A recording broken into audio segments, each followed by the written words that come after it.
Billahil Aliyyil Azim.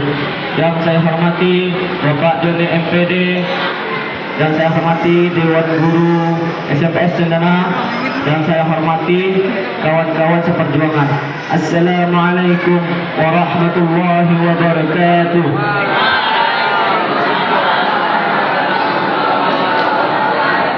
Alhamdulillah, alhamdulillah rabbil alamin, wa bihi nasta'inu ala umuri dunya waddin, wassalatu wassalamu ala asrafil anbiya'i wal mursalin, sayyidina Muhammadin wa ala alihi wa sahbihi ajma'in. Amma ba'du. Marilah kita panjatkan puji syukur kita kepada Allah Subhanahu wa taala yang telah memberi kita nikmat kesehatan, nikmat kekuatan sehingga kita bisa berkumpul pada siang hari ini di mushola yang kita cintai. Salawat beringinkan salam kepada baginda kita Nabi besar Muhammad sallallahu alaihi wasallam yang telah membawa kita dari zaman jahiliyah menuju zaman Islamiyah, yaitu sekarang. Hari saudaraku yang saya cintai, nanti ada masanya kita akan dikumpulkan di pada mahsyar. Datanglah malaikat penjaga pintu neraka. Lalu malaikat itu bertanya, kenapa kamu berada di dalam neraka Sakor? Mereka menjawab dengan firman Allah, Quran surah Al-Mudaththir ayat 42 sampai 43. Bismillahirrahmanirrahim. Ma salakakum fi Sakor? Kenapa kamu berada di dalam neraka Sakor? Qalu lam naku minal musallin. Karena semasa hidup saya tidak pernah menjalankan sholat. Bagaimana nanti kita ditanya, kenapa kamu bisa berada di dalam neraka Sakor?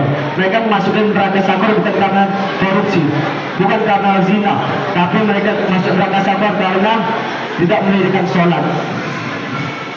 Hadis dari Nabi Muhammad SAW, man taraka sholata muta'amidan, barang siapa yang meninggalkan sholat secara sengaja, faqad kafara jihara, maka kafirlah dia secara terang-terangan.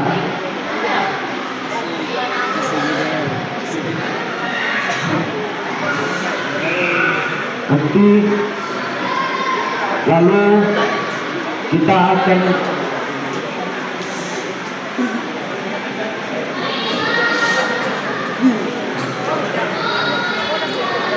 Allah memberi kita waktu selama 24 jam dalam satu hari.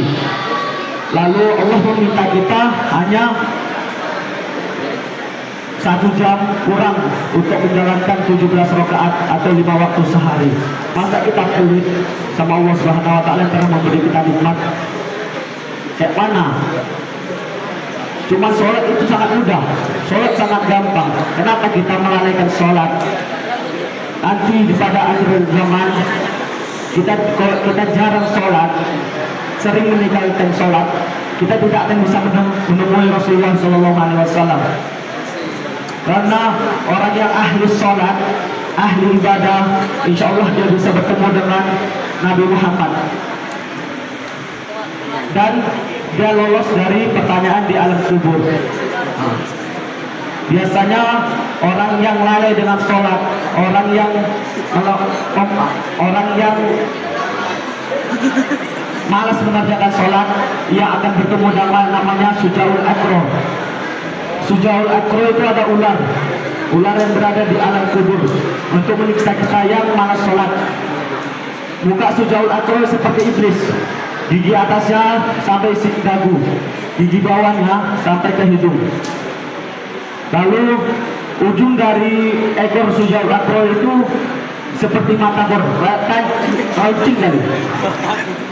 Jadi kita yang malas untuk melaksanakan sholat, Sujaul Akro itu menusukkan ekornya ke dubur kita sampai ke menembus mulut kita untuk dilemparkan ke bumi sedalaman 7 km. Itu namanya oleh Sujaul Akro. Jadi untuk saudara-saudaraku yang masih malas mengerjakan sholat, ayolah kita kembali kepada Allah. Ayo kita kembali kepada Allah, karena sholat itu tiang agama. Sholat itu tiang agama. Jadi kenapa masih berdiri dengan kokoh? Karena ada tiang-tiangnya seperti sholat. Jadi kalau kita tidak sholat, Kalau kita tidak sholat seperti semuanya hancur. Pahala kita hancur, pahala zakat, pahala puasa, pahala haji. Kalau kita tidak mengerjakan sholat hancur semua. Sama aja sia-sia. Itu. Makanya jangan pernah menyepelekan sholat. Jangan pernah menyepelekan sholat. Banyak sekarang saya lihat anak muda sepantaran kita itu malas sekali untuk sholat. Saya pernah, nama saya kalau saya ada namanya Ahmad, itu paling malas dia sholat.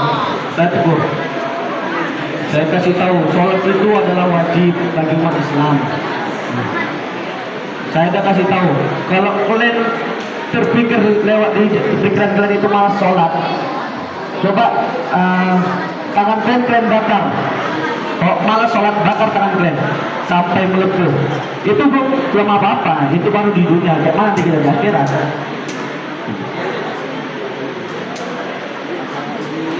Itu. Jadi saudara-saudaraku, ayo kita kembali ke jalan yang benar. Ayo kita melaksanakan sholat. Jangan malas-malas. Kita namanya berjanji kepada Allah untuk melaksanakan sholat. Ya, boleh dapat saya sampaikan. Wabillahi taufiq wal hidayah. Assalamualaikum warahmatullahi wabarakatuh.